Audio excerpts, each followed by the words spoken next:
Yo-yo TV top 5 news. గుజరాత్లోని అహ్మదాబాద్ అంతర్జాతీయ విమానాశ్రయంలో ఘోర విమాన ప్రమాదం జరిగింది.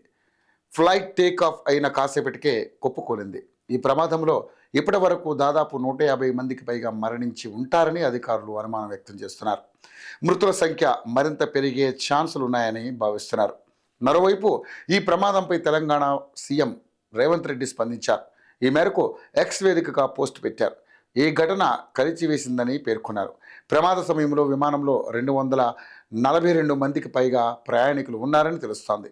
వారంతా కూడా ప్రాణాలతో సురక్షితంగా తిరిగి రావాలని ప్రార్థన చేయాలని కోరారు. బాధితులకు మరియు వారి కుటుంబాలను ఆదుకోవాలని కేంద్ర ప్రభుత్వం త్వరితంగా మరియు సమర్థవంతంగా సహాయక చర్యలు చేపట్టాలని రేవంత్ రెడ్డి కోరారు. ఎయిర్ ఇండియా విమానం బోయింగ్ 787-8 కూలిన ఘటన దేశవ్యాప్తంగా సంచలనంగా మారింది. అహ్మదాబాద్ నుంచి లండన్ ఘాట్విక్కు చేరుకునే సమయంలో ఈ ఘటన జరిగింది. టేకాఫ్ అయిన నిమిషాల్లోనే క్రాష్ కావడంపై పలు అనుమానాలు వ్యక్తమవుతున్నాయి. ఇప్పటికే ప్రధాని మోదీ ఈ సంఘటనపై సమీక్ష నిర్వహించారు. ప్రధానమంత్రి నరేంద్ర మోదీ, హోంమంత్రి అమిత్ షా, పౌర విమానయాన శాఖ మంత్రి రామ్మోహన్ నాయుడుతో మాట్లాడారు. అహ్మదాబాద్కు వెళ్లి సాధ్యమైన అన్ని సహాయాలని అందించాలని ఆయన కోరారు.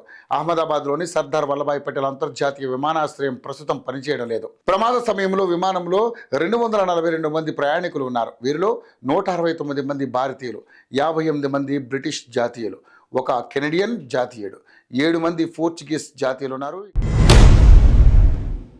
ఇక కేటీఆర్పై ఎమ్మెల్సీ బల్మూరు వెంకట్ ఫిర్యాదు చేశారు.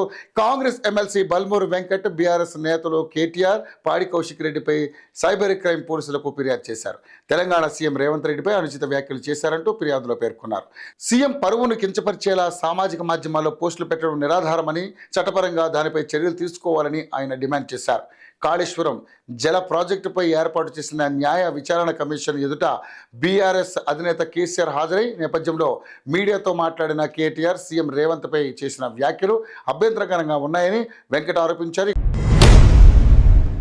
తెలంగాణలో సంచలనం రేపిన ఫోన్ ట్యాపింగ్ కేసులో స్పెషల్ ఇన్వెస్టిగేషన్ టీం దర్యాప్తు మరింత వేగంగా సాగుతోంది.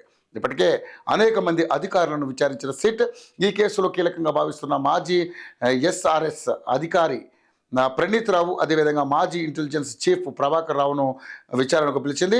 రేపు ప్రణీత్ రావు, ఎల్లుండి ప్రభాకర్ రావు హాజరు కావాలని సిట్ ఆదేశాలు జారీ చేసింది. ఈ కేసులో అత్యంత సంచలనంగా మారిన అంశం 2 టెరాబైట్ల హార్డ్ డిస్క్ ధ్వంసం వ్యవహారం. ఫోన్ ట్యాపింగ్కి సంబంధించినటువంటి కీలకమైన డేటా ఉన్న ఈ హార్డ్ డిస్క్ను ప్రణీత్ రావు ధ్వంసం చేశారని సిట్ అనుమానిస్తోంది.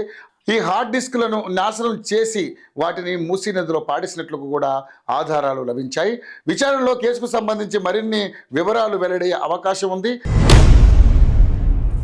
ఇక సీఎం చంద్రబాబుతో సినీ పెద్దల భేటీకి రంగం సిద్ధమైంది. ఆంధ్రప్రదేశ్లో సినిమా పరిశ్రమకు సంబంధించి కీలక చర్చలకు రంగం సిద్ధమవుతుంది.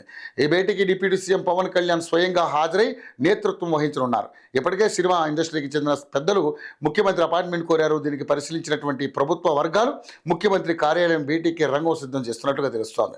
ఈ సమావేశంలో సినిమాల్లో ఎదురవుతున్నటువంటి సమస్యలు, ఏపీ రాష్ట్రంలో షూటింగ్లకు అనుమతులు, లొకేషన్ సమస్యలు, పన్నుల విధానం, ఇతర తాజా అంశాలపై చర్చ జరగనుంది. అంతేకాకుండా సినీ రంగాన్ని అభివృద్ధి చేసేందుకు తీసుకోవాల్సిన చర్యలపై కూడా సమాలోచనలు జరిగే అవకాశం ఉంది.